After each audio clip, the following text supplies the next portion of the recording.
You're listening to the Meditation and Attachment Podcast with George Haas. For more information, please visit our website at www.mettagroup.org. That's www.mettagroup.org. So welcome everybody. This is Meditation and Attachment. It's deepening your practice. It's April 22nd, 2021. It's 7:35 p.m. Pacific Daylight Time.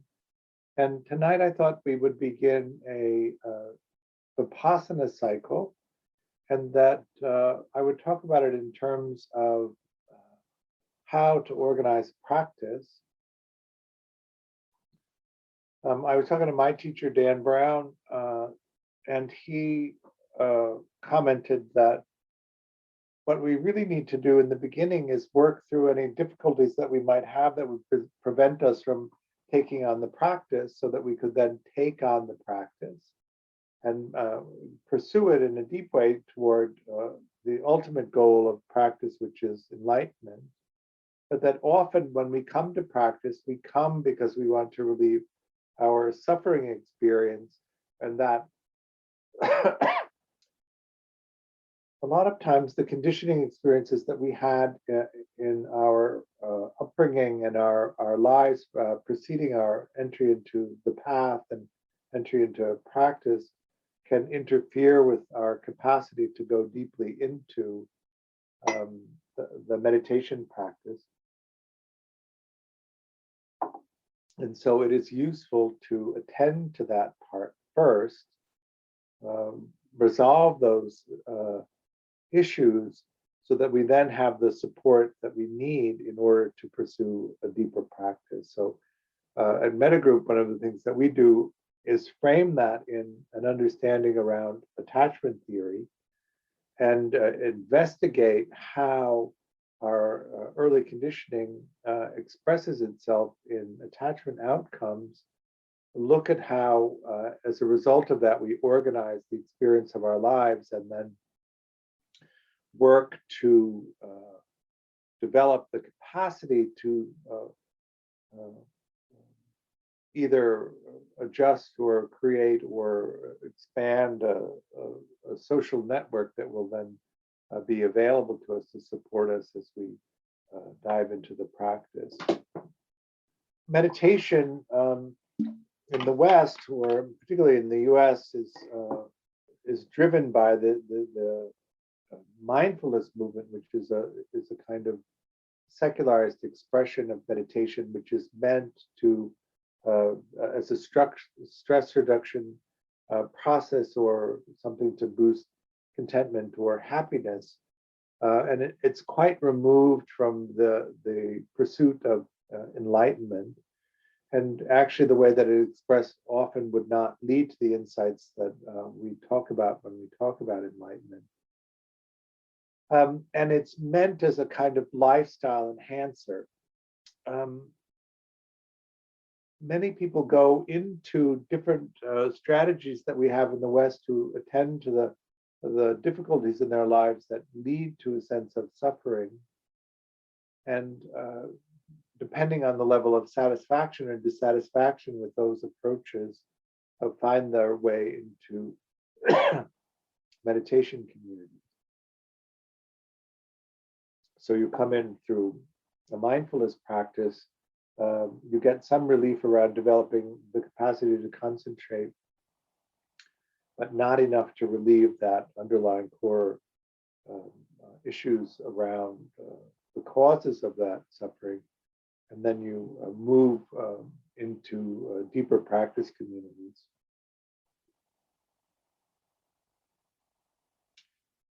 But often the traditional way of describing the practice of Dharma, or this pursuit, this path toward liberation, does not sufficiently address these difficulties. And you're prevented actually from going deeper because of that. So I'm repeating myself, or circling around this to try and describe it in a way that makes sense. With a view using attachment conditioning, we can come into an understanding of how the effects of our early conditioning created these patterns of experience, which we then use as a way of creating conceptual reality. So you have the object that can be sensed, it meets the capacity to sense, it's compared or it's evaluated for urgency. If it needs urgent attention, it's addressed immediately. Most things don't really ever get into conscious awareness. And then if there's a pleasant experience and there's time for it, we have that pleasant experience. After it's evaluated for processing speed, it's compared to the perceptual database to see if we can recognize what the pattern of undifferentiated sensing is in terms of something that we would make into a solid experience of conceptual reality. So ultimate reality is then processed and converted into conceptual reality, which is then projected outward, and we have the appearance of the world around us. The process of that is really based on preferences. The mind carries our attention through the field of sensing and selects high value targets to us. So we all carry with us these lists of high value targets, or things that interest us and things that we don't like, and so we avoid. And so we really filter the whole selection of these little pieces, these elements that we then turn into this tableau of conceptual reality. And if you don't monitor that, you don't see clearly what it is that we're doing in that case. You may not know that your version of reality has been selected based on that conditioning experience, and depending on the level of distortion that's built into that process may resemble what's actually there, or may be quite different than that. We have a process of negotiating with each other, a kind of shared reality of what's happening, but each of us has this process that's ours, and each of our lists of high value targets are our own. And we're never really representing completely what's there, just this selected version based on our conditioning. One of the pursuits of meditation, of course, is to be able to see this clearly. And the Buddha described this in different ways, but usually they're culturally dependent. And also, it's an old teaching. When we were in Myanmar, to my delight, in the countryside, they were still using ox carts that were similar to the descriptions in the traditional texts. But I've never seen an ox cart in the US that was even close. And so there's a kind of transliteration that happens between the traditional texts and an understanding that's culturally dependent on what's happening now, where we are. And it's easy in that transliteration to misinterpret or misunderstand what's happening.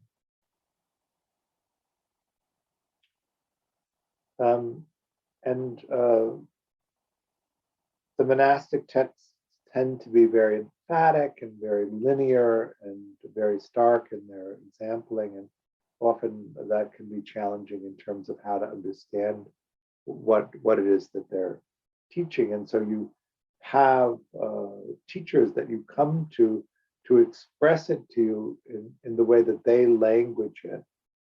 And I think that we're largely drawn to teachers who language it in a way that we can understand it without a lot of transliteration. And so these multiple voices are important. so that each person, based on their conditioning, can be drawn to a particular teacher who expresses the teaching in a way that is easily relatable and understandable. Oftentimes,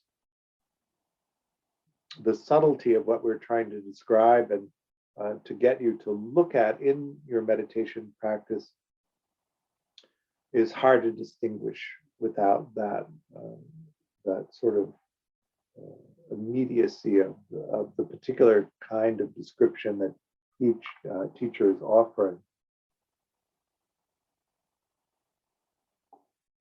When I say that conceptual reality is created inside of us and projected out based on these small selections of data, and that it's compared to the database, do you know immediately what I'm talking about?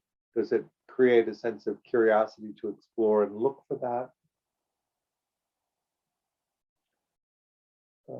I think in the beginning, we often, because of the conditioning of being Westerners, rely on what we see as if that's an accurate representation. What you see is what you get.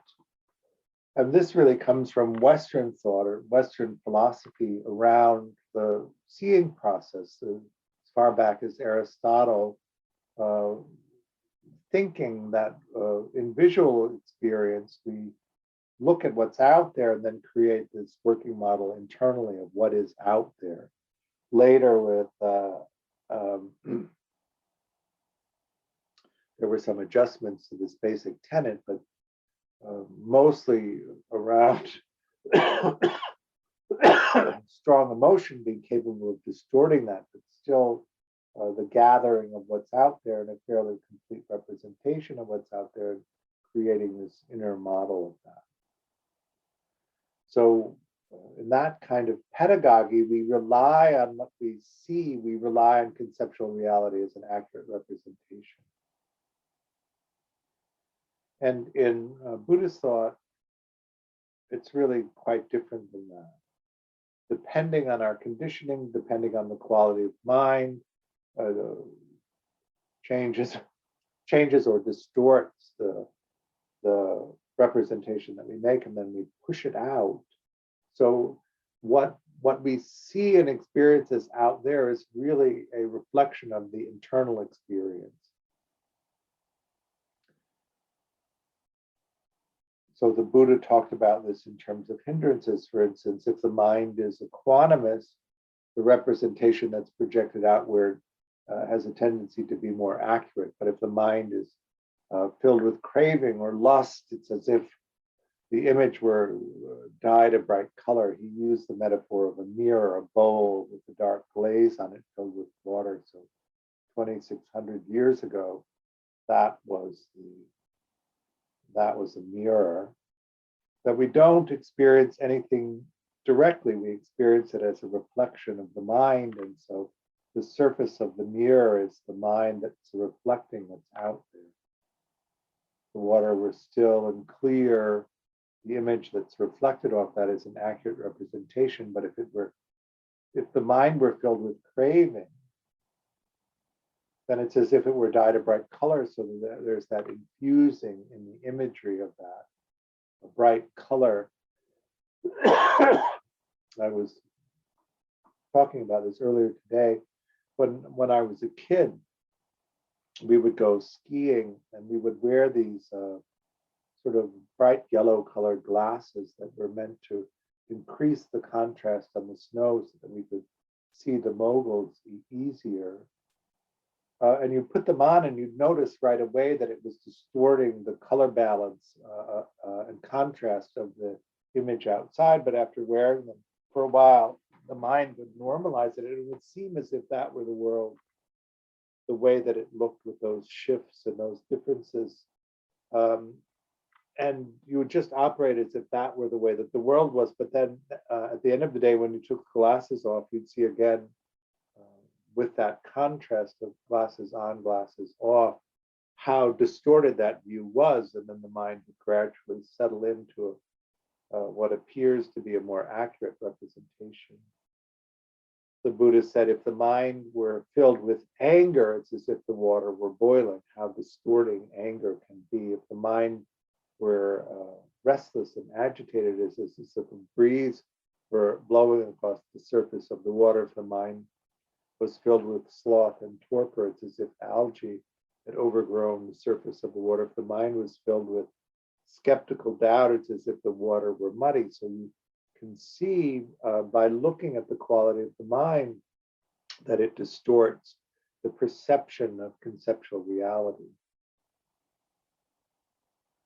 But then I thought, why not add these perceptions of a mind in a particular attachment activation? So the mind is secure, it creates a particular perception. If the mind is dismissing, it creates a particular perception. If the mind is preoccupied, it creates a particular perception. If the mind is disorganized, it creates a particular perception.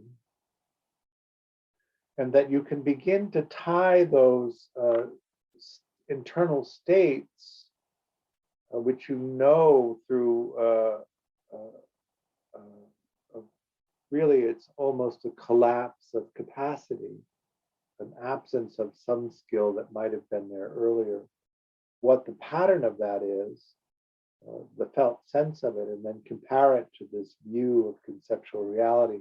And then that process of exploration can then be used to pursue a deeper meditation practice. But because it's so compelling to use those investigations because of the immediate impact that it has on the ordinary householder life, it also is very encouraging of practice. People with secure attachment tend to form relationships and social groups that are very supportive of exploration, encouraging of exploration, encouraging of meaning making. And people with insecure attachment or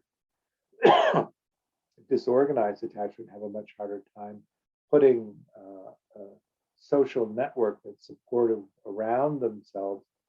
They're freer to explore. In the attachment world, of course, we're talking about these three mechanisms. The attachment mechanism itself, the exploration mechanism, and then also the collaborative mechanism.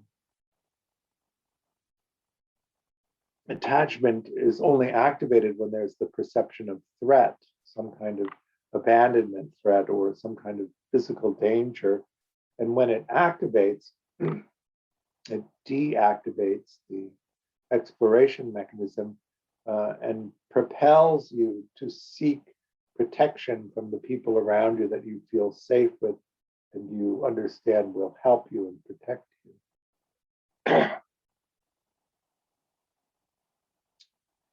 In secure people, there's a real dexterity, a real ease of movement between attachment and seeking connection. When you make the connection and safety, the sense of safety returns, the attachment mechanism goes off and the exploration mechanism goes back on. So there's this link between attachment activation and the deactivation of exploration. And when the attachment mechanism settles, the reactivation of exploration. Exploration is the pursuit or the making of meaning in the experiences of being alive. Without a rich sense of meaning, the ordinary vicissitudes of life become very challenging to keep going with. It can lead to a sense of despair that life is too difficult, life is too hard to keep going. Whereas if your life is filled with meaning, those same vicissitudes that for some people seem overwhelming seem inconsequential. We grow old, we get sick, we die. And in that process of aging, of course, the difficulties of the human body are amplified with the loss of vitality that happens happens through the ordinary aging process. But people who are engaged and find meaning find those difficulties inconsequential as long as they don't prevent the pursuit of meaningfulness. Whereas people who don't find meaning, they can become overwhelming.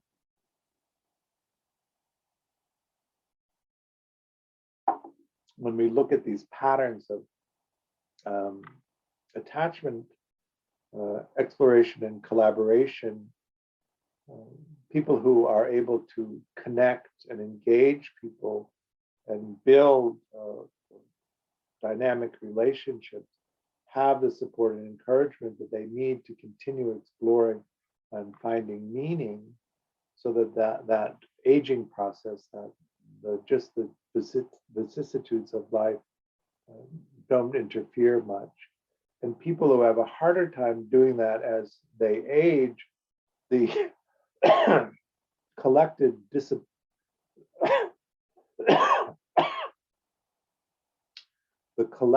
disappointment of over and over again not being able to make relationships work, not being able to be resilient enough to really pursue meaningful activity accumulates. And so the willingness to keep trying becomes diminished. Each time you try and fail, it activates the disappointment. And if the disappointment becomes too great, you don't try, you don't engage again to avoid the experience of disappointment.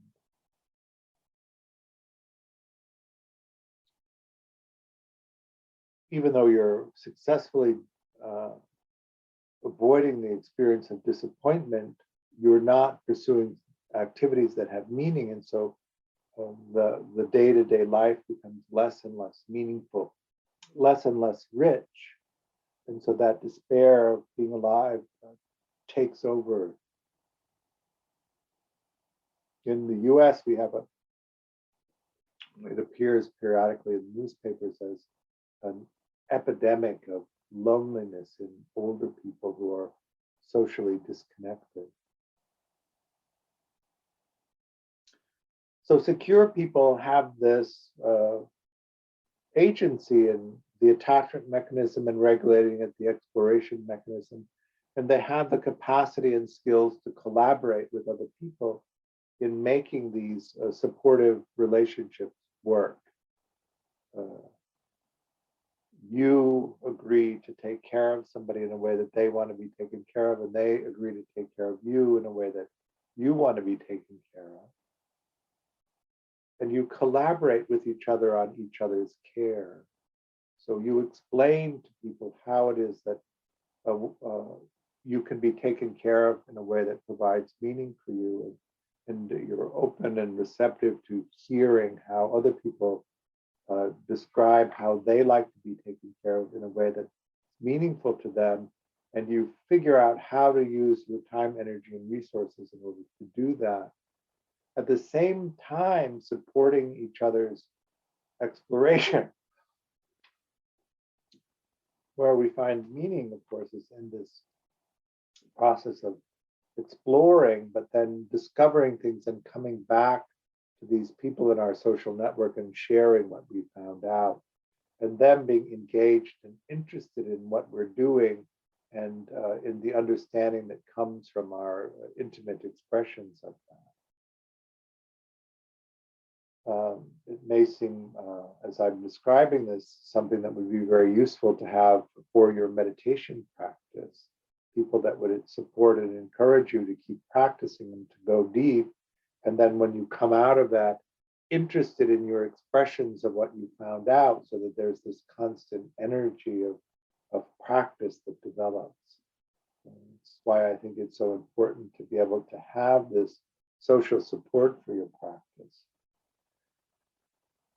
But insecure attachment systems don't work in that way. And so you may find that if you have conditioning that led to insecure attachment, that you don't have the capacity to do that dance between attachment, exploration, and collaboration.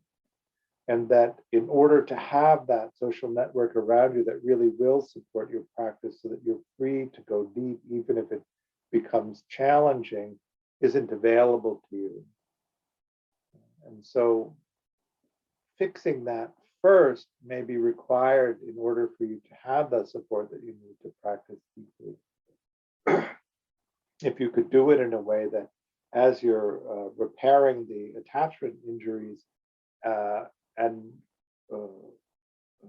developing the social network, that you were practicing techniques that you would then use to pursue the deeper practice, so that when you were able to put into place the network, the social network that you needed, you would already have the skill then to dive deeply into practice, which is why I like this meditation approach to addressing attachment disturbances. Dismissing people deactivate the attachment mechanism so that their exploration mechanism is online. They don't typically collaborate with people, so there's deficits in both the attachment mechanism and in the capacity to collaborate.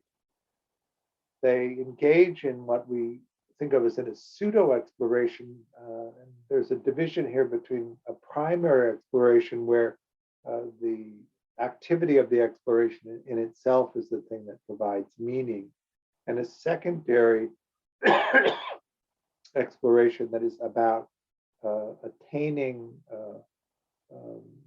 resources that you can then use to transact relationships rather than collaborate, so that you can get your needs through transaction rather than through collaboration. So that means as long as you have resources, you can transact the things that you need. But when it comes to practices like meditation and pursuing things that have meaning, that require that you really open up and see conditions the way that they are, the skewing of view that comes from the dismissing strategy also obscures what you want to find out in the meditation practice. Preoccupied people tend to do the opposite. They tend to activate the attachment mechanism, and they tend to deactivate the exploration mechanism, and they don't tend to collaborate either. And so with the attachment mechanism activated, the exploration mechanism is deactivated. And so they don't explore well. And they need to be in proximity to somebody that makes them feel safe, or they feel unsafe because of the constant activation of the attachment mechanism. Because they aren't in this place of balance, it's very difficult for them to collaborate. They trade proximity for whatever it is that the other person needs to provide for them.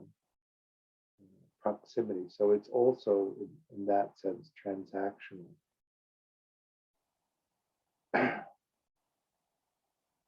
But these views of attachment activation or deactivation are things that you can learn to see in the same way that you could learn to see an equanimous mind, or a lustful mind, or an angry mind, or a agitated mind, or a slothful mind, or a doubting mind.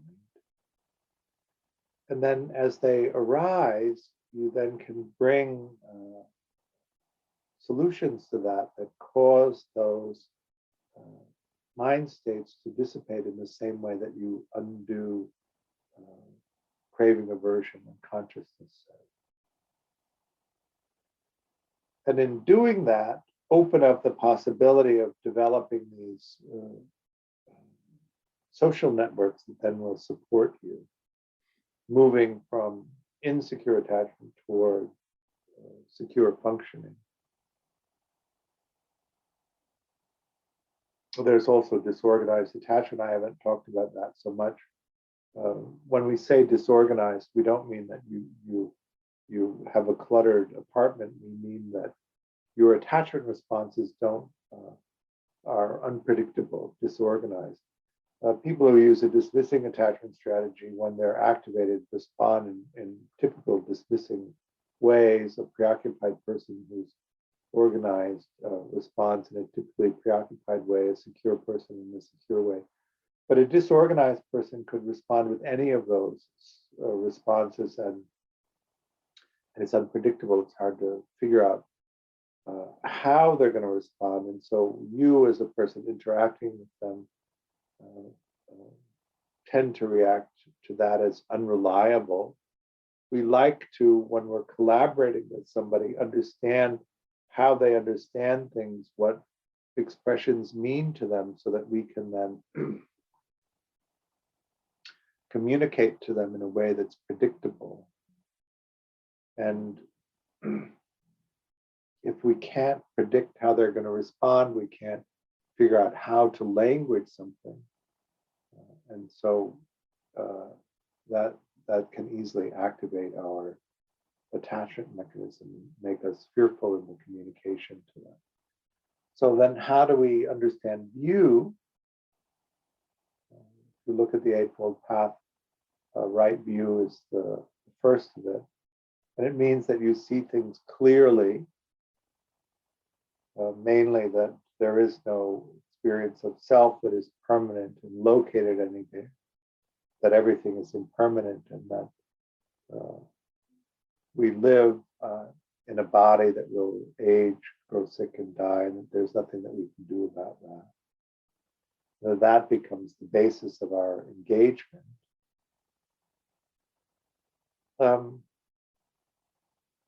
That we have consciousness and that we can identify with that.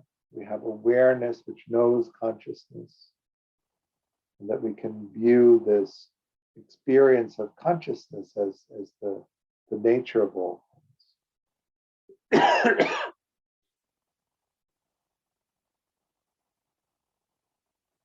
This is often a paradigm shift for people, particularly in the West, who are really conditioned in a different way to view the nature of the world. And so it can be frightening when we get into it. And that's, again, where we need this support. We sometimes obscure our real feelings from ourselves, and to touch into meditation opens this up and reveals in a more stark way what's actually happening there. And if you don't have enough support and enough encouragement to do this, and you don't have the ability to form a relationship or relationships with people who are a little bit further along on the path and have a deeper understanding of this, then often what happens is the distress of that experience causes you to stop meditating. And so you may notice in yourself or in the meditative communities that people come in, they're quite gung-ho, they sit a lot, and then they get into a little bit of difficulty or a lot of difficulty, and then the only way that they know to regulate that experience is to withdraw from the practice for a while. That initially relieves the distress, but then the suffering that originally drew them to the practice arises again, and they come back. So it's this intermittent practicing, stopping, and so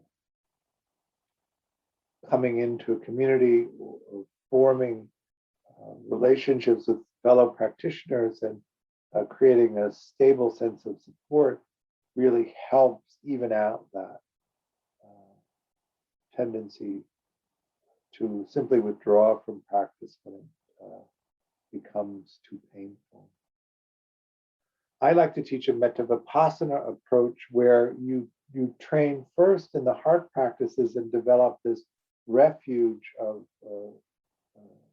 kindness, this refuge of compassion, this refuge of joyfulness, of equanimity, so that if you go into the vipassana side and it gets too difficult for whatever reason, for whatever you discover there, instead of you stopping meditating, you withdraw then into the metta practice. So the practice continues and you come back into balance and a sense of safety. Again, we can tie this to attachment. If you go into the Vipassana side and something activates a sense of fearfulness, then the exploration mechanism deactivates and the attachment mechanism turns on, and your capacity to continue to explore in the meditation is diminished by that, and you're being propelled to seek comfort and support. But if you don't have that there, it takes too long for the attachment mechanism to settle before the exploration mechanism will turn back on. And you can go back into exploring. So that connection and that capacity for soothing is really important. One of the things that I noticed on retreat, for instance, when we did purely Vipassana retreats, that the first 2 or 3 days of the retreat were very activating for people. And there was a lot of distress that was expressed. But doing a few days of heart practices before going into the Vipassana side, the distressful experiences rarely arise on retreat. So people are freer to go in deeper as a result of that. But I think it is linked to this touching into stuff that's frightening or difficult, which activates the attachment mechanism and then shuts down the exploration mechanism. And so your capacity to explore, to work through that is greatly diminished. And you're seeking this connection and comfort so that the attachment mechanism can go shut down as a sense of safety returns. And so organizing practice in this back and forth between hard practices and Vipassana is useful. Tonight, what I thought we would do is just begin a basic Vipassana practice. So we'll start with a few minutes of concentration practice to orient into the meditation using breath counting, and then do a period of see, hear, feel, the Shinzen Young technique, where we're dividing sensory experience into 3 broad domains: visual experience, auditory experience, and the felt sense of the body. It's a simple division. The felt sense of the body includes taste and smell, so the 5 senses are covered. And then watching the activity of mind. So you have the, say, eye consciousness, which sees light and form, and then you have eye mind consciousness, which makes the light and form into something solid that we know. So this touching into ultimate experience, and then the projection outward of conceptual reality. That's this initial investigation that we want to get into. Just these broad, easy categories. If your attention is drawn to visual experience, know it as visual experience. Most of the time, the process of knowing what something is precedes conscious awareness of it. So it comes into consciousness already formed. And so this process is almost a reverse engineering. We know where our attention is, we know what our attention is focused on, and then we soak into the sensing experience of it.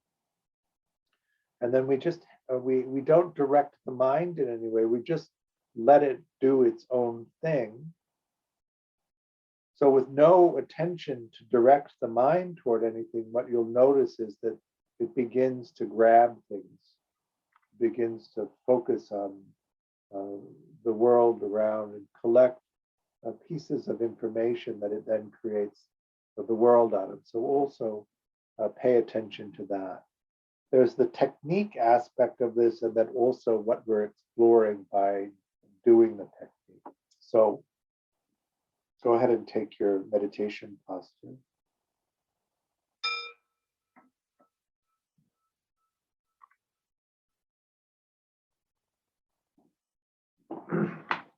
So any comments or questions about what we did?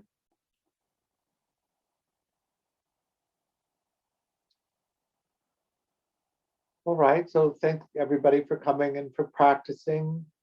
This weekend, Saturday and Sunday, I have a meditation and addiction retreat. It's from 9 to 4 on Saturday and from 9 to 1 on Sunday. We'll go through the meditation and addiction is a relapse prevention program with a particular focus on attachment. And so we'll go through that. Saturday is mostly about emotional regulation, using meditation to develop those skills. And then Sunday is the attachment portion. We think that addiction is an attachment disturbance, and so that if you don't dive in and repair the attachment disturbance, you'll have a hard time being able to maintain abstinence or harm reduction. So if that's something that interests you or somebody you know might have those issues, come along. In June, we're going to do a retreat. So it's a virtual retreat. Take a look at that. It's on the website. We're going to start a level 2 class in May. So if you're interested in doing the attachment approach and taking a deep dive, there's a waiting list for that class you can sign up for on the website. In July and August, we're going to be doing some level 1 day longs, and then starting another level 2 in September. And then at the end of the year, we'll have our winter retreat. Not sure whether it will be in person or virtual. It'll depend on how the pandemic unfolds. I offer the teaching freely, but I do hope that you'll make a donation. It helps support me and also the work that Mettagroup is doing. There's links to make a donation either on the website or in the email you may have gotten about the class. Thank you for coming, and I hope to see you soon. Bye now. Thanks, George. Right.